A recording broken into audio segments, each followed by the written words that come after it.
Shalom semuanya, berjumpa lagi dalam video kita hari ini. Pada video kali ini saya mau menjelaskan tentang kisah seorang perwira yang terdapat dalam Injil Matius pasal 8 ayat 5-13 dan dalam Injil Lukas pasal 7 ayat 1-10. Kisah dalam Matius 8 dan Lukas 7 merujuk kepada satu peristiwa yang sama. Akan tetapi ada pertanyaan, sebenarnya siapakah yang menghadap kepada Yesus, perwira atau tua-tua Yahudi? Kemudian, apakah penulis tidak dapat membedakan mana perwira dan mana tua-tua Yahudi? Oleh sebab itu, mari kita simak penjelasannya.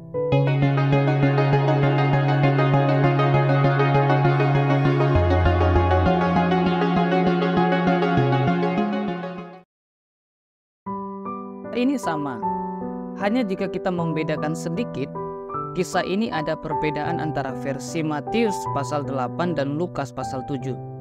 Perbedaannya adalah, sebenarnya siapakah yang datang menghadap kepada Yesus untuk meminta pertolongan kepadanya? Dalam Injil 8 ayat 5, ketika Yesus masuk ke Kapernaum, datanglah seorang perwira mendapatkan dia dan memohon kepadanya. Nah, menurut cerita Matius, yang mendatangi Yesus dan minta pertolongan kepadanya adalah perwira itu sendiri. Perhatikan kata datanglah seorang perwira mendapatkan dia. Jadi dalam Injil Matius kita mendapatkan informasi bahwa yang datang kepada Yesus adalah perwira itu sendiri. Nah, bagaimana dengan Injil Lukas pasal 7 ayat 3-4? Ketika perwira itu mendengar tentang Yesus, ia menyuruh beberapa orang tua-tua Yahudi kepadanya untuk meminta supaya ia, yakni Yesus, datang dan menyembuhkan hambanya. Mereka datang kepada Yesus dan dengan sangat mereka meminta pertolongannya. Katanya, ia layak engkau tolong.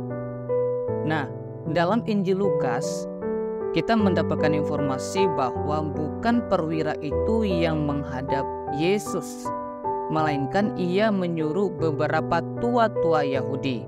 Nah, di sini kita telah melihat perbedaannya.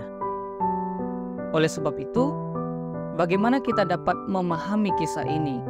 Bagaimana kita dapat mengharmonisasikan kedua kisah ini? Sebenarnya mudah saja.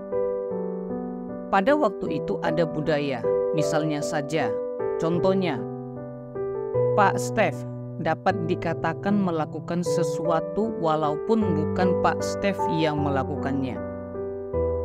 Tetapi sesuatu itu dilakukan atas perintah Pak Stef, atas permintaan Pak Stef, maka Pak Stef dapat disebut orang yang melakukannya. Nah, contoh lagi. Saat ini saya sedang membangun sebuah rumah di kota A. Pertanyaannya adalah, apakah saya juga yang pasang bata, pasang atap, ngecor, cat, pasang kayu, pasang plafon, dan sebagainya? Apakah seperti itu? Tentu tidak. Tentu saya tidak mampu mengerjakannya sendirian. Ada tukang-tukang yang mengerjakannya. Karena tukang-tukang tersebut bekerja atas perintah saya, permintaan saya, atas kepentingan saya, dan saya yang membayar mereka, maka saya dapat disebut adalah orang yang membangun rumah tersebut. Nah, kembali kita kepada kisah perwira itu. Walaupun dalam Injil Lukas, bukan perwira itu yang datang kepada Yesus, melainkan adalah tua-tua Yahudi. Tetapi karena tua-tua Yahudi itu datang kepada Yesus atas perintah perwira. Nah, berdasarkan budaya pada saat itu, maka dapat disebut bahwa perwira itulah yang mendatangi Yesus. Ada satu contoh lagi dalam Alkitab, yaitu di dalam Injil Yohanes 3 ayat 22 dan ayat 26. Demikian. Sesudah itu, Yesus pergi dengan murid-muridnya ke tanah Yudea dan ia diam di sana bersama-sama mereka. mereka ini adalah murid-muridnya dan membaptis. Ayat 26, lalu mereka datang kepada Yohanes dan berkata kepadanya, Rabi, orang yang bersama dengan engkau di seberang sungai Yordan, dan yang tentang dia engkau telah memberi kesaksian ini tentang Yesus, dia membaptis juga dan semua orang pergi kepadanya. Jadi dalam Yohanes pasal 3 ayat 22 dan ayat 26, kita mendapatkan informasi atau keterangan bahwa Yesus membaptis. Nah, di sini ingat ya, Yesus membaptis. Nah, bagaimana di dalam Yohanes 4 ayat 1-2? Ketika Tuhan Yesus mengetahui bahwa orang-orang Farisi telah mendengar bahwa ia memperoleh dan membaptis murid lebih banyak daripada Yohanes, ada keterangan selanjutnya, meskipun Yesus sendiri tidak membaptis, melainkan murid-muridnya. Nah, ini sama saja ya. Jadi dalam Yohanes 3 dikatakan bahwa Yesus yang membaptis. Yohanes 4 disebutkan bahwa bukan Yesus yang membaptis ya, melainkan murid-muridnya. Jadi Yesus tidak membaptis, yang membaptis adalah murid-muridnya. Tetapi mengapa dalam Yohanes 3 disebutkan bahwa Yesus yang membaptis? Sekali lagi bahwa Yesuslah yang memerintahkan pembaptisan dan murid-murid melakukannya. Murid-murid melakukannya atas perintah Yesus.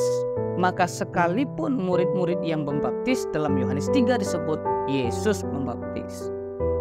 Nah, jadi dalam kebiasaan atau budaya pada waktu itu, seseorang bisa disebut melakukan sesuatu walaupun bukan ia yang melakukannya. Tetapi karena hal itu dilakukan atas perintah, atas permintaan dari dirinya, sebut aja si A ini yang memberikan perintah, maka dapat disebut bahwa si A inilah yang melakukannya. Nah, sekali lagi kita dapat terapkan kepada teks yang kita sudah baca. Dalam Injil Lukas, yang menghadap kepada Yesus adalah tua-tua Yahudi. Tetapi karena tua-tua Yahudi itu pergi menghadap Yesus atas perintah perwira, maka Matius mencatat bahwa perwira itulah yang menghadap Yesus. Jadi di sini sebenarnya adalah perbedaan cara menceritakan sesuatu dan penggunaan bahasa. Nah, setiap penulis Alkitab punya gaya atau ciri khas masing-masing dalam menulis. Tetapi yang jelas adalah Matius pasal 8 dan Lukas pasal 7 adalah cerita yang sama. Demikian, semoga dapat menjadi berkat.